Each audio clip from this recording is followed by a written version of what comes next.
Yes guys, how's it going? Welcome back to a new video. Hope you guys are all enjoying your week so far. I thought I'd have a sit down on what is quite a nice day today in Newcastle. The sun is shining, although it is a little bit windy, so hopefully the audio will be okay on this one.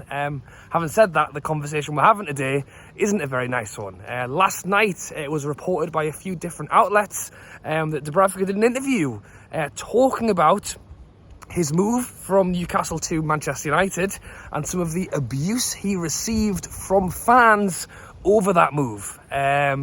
It was quite a surprise to see this interview, if I'm honest. I remember at the time, obviously Dubravka made the move. Some fans understood it. He was looking likely to be replaced by Nick Pope. Eddie Howe didn't want him to go.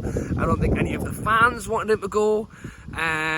But at the end of the day, he had played for us for quite a few years. He had been player of the season a number of times. So there was a bit of a 50-50 split on whether he had earned the right to leave, to go off, or whether maybe he should have stayed and fighted for his place. I have to say that I was in the middle. I was a bit of both, you know, because I felt like we got Nick Pope in, Eddie Howe wanted to keep him, the fans wanted Dubravka to stay, we wanted for them to both fight for their place in this side to make Newcastle as good as possible. And in my eyes, maybe he threw his rattle out the pram a little bit and thought, well, if I'm not going to get a game, I'm going to go somewhere else. But I don't know the background. That was how I saw it a little bit. Having said that, he didn't deserve abuse for it. At the end of the day, if Dubravka wants to, like, if you go and move jobs, that's the way the world is, and that's the way it is in football. People move around all the time, and he's right in his interview where he says, you know, that he had worked hard for this side for a number of years and had fought with the side to avoid relegation. And maybe he didn't really deserve the flack that he got from some fans. So we'll go through a little bit of what he said. We'll kind of look at both points of the story, and you guys can let me know your thoughts down below. As I say, it was quite a strange one to see this. It was late last night, and I had a few comments of you guys asking for my opinion. Well, my immediate opinion was actually, obviously the abuse he received isn't correct, and he actually goes into the fact it wasn't just him. He actually deleted his Twitter in the end. He actually had some abuse aimed towards his family as well. So all of that kind of thing isn't good. And what I saw on Twitter mostly was fans who were disappointed in that he was moving. But every fan base has those fans who take it that step too far, and you know, I don't have access to Dubravka's private messages either. So yeah, on that side of things, it is quite sad to hear. He actually said that some messages were very harsh. He was thinking, do I deserve this? I only ever did my best for the club, and he's right. And because of that, I think it is very harsh to criticise Dubravka. However, I would also say that some of the decisions he made were quite strange as well. You might remember that literally the evening after he moved there on loan, he took a picture in the hotel room saying, "Come on United," wearing a Manchester United shirt. United, as in not Newcastle United, Manchester United. If that was his, I'm hoping that was his promo guy who's told him to do that and got it very, very wrong. But he was only on loan, and he only just got there. So yes, he's defending himself by saying that he always worked hard at Newcastle, but I think there's still a time and place to kind of immediately shove it in the Newcastle fans' faces and go, well, see you later, I'm at the United now. And to post that kind of, for me, it is what it is. We had Nick Pope, and it didn't matter in the end. We've done a great job this season without him. But I remember at the time thinking it wasn't maybe the greatest timing to go ahead and post that. And as I've said, nobody deserves to receive abuse online. But if he had a couple of messages saying, hang on, Martin, what's going on here? Well, I'm not surprised, because that wasn't a great move from him in my eyes. He went on to say that, and that's the thing, as I've mentioned already, Newcastle fans were disappointed not only with the move, but maybe a little bit of disappointment in him as well. For some Newcastle fans, he was one of their favourite players, someone who has been a pivotal member of the squad for quite a few years, and to pretty much up and leave on a loan, nothing said, and immediately start posting images in his new team's shirt, maybe hit fans in the feels a little bit. He said that he quit. He said that he quit Twitter. That the abuse was too much, and that he didn't expect it. He did actually go on to say that there were other fans who did appreciate him and showed him a lot of love. You know, that was kind of the split that I saw on Twitter. There was fans who weren't happy, but there was also a lot of love for him as well, despite some of the, you know, as I say, the decision that he chose to leave, immediately flaunt the new club on. And I guess that's just the way of the world, isn't it? You buy a new player, the club want to show them off, and I don't think it was as much Dubravka maybe as it was Manchester United who were like, let's post it, right?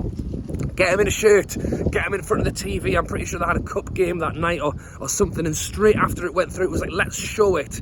I think really we're kind of discussing the lighter side of it, but it does start to get a little bit worse as he starts to go on to say that he also had abuse towards his family as well.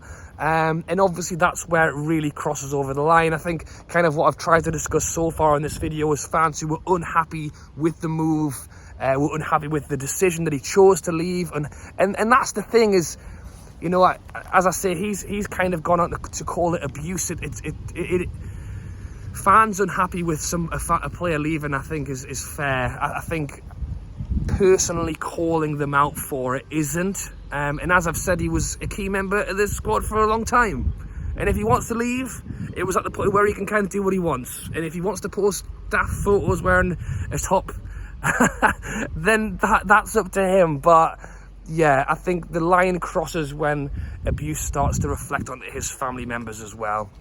He did actually go on to say that he always gave his best for Newcastle. As I've said, he stayed in the hard times. He said that he is a Geordie, and that he was happy to make his way home. So that's kind of coming on to more present day, as I say. It feels like it was ages ago now, which is also why it's slightly... I don't know whether he's released this to try and get Newcastle fans back on his side. I don't know if there's as much love for Dubravka now as there had been previously before he went. We've kind of got Nick Pope now, who's doing a great job, and I think Dubravka will be number 2.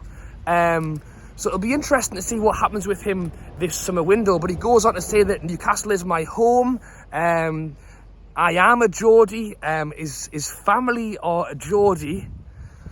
Then why did you leave? And why did you post that photo in that kit straight after you left? So yeah, it's a little bit of an odd one. I understand that maybe you wanted to highlight some of the tough times that he's had of late.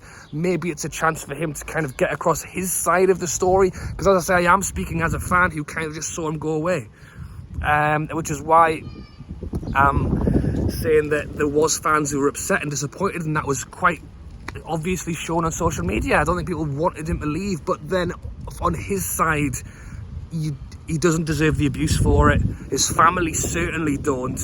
And maybe this is his chance to kind of say this was the scenario, and maybe that's partly why things didn't work out at Manchester United, and then he came back, and now it's his chance to kind of get back involved. And that's the thing, this is all kind of off the pitch talk. What I want to see is Dubravka in training every day, working hard to be back in action for Newcastle again.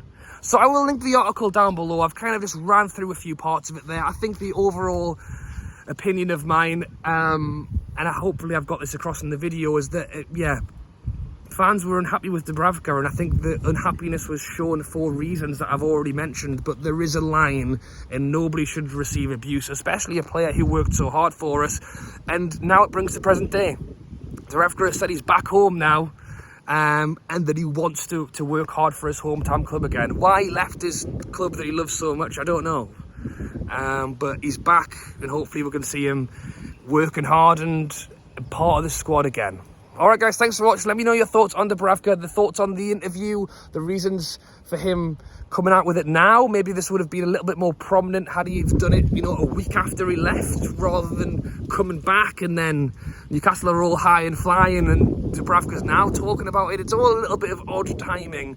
But hopefully he's all right. He seems to say that he's feeling better in the interview, and yeah, I think he deserves the love of Newcastle fans. He's done a lot for us over the years. It was a tough time to see him go at that moment, but hopefully we can start getting on with him again. All right guys, thanks for watching. Let me know your thoughts down below.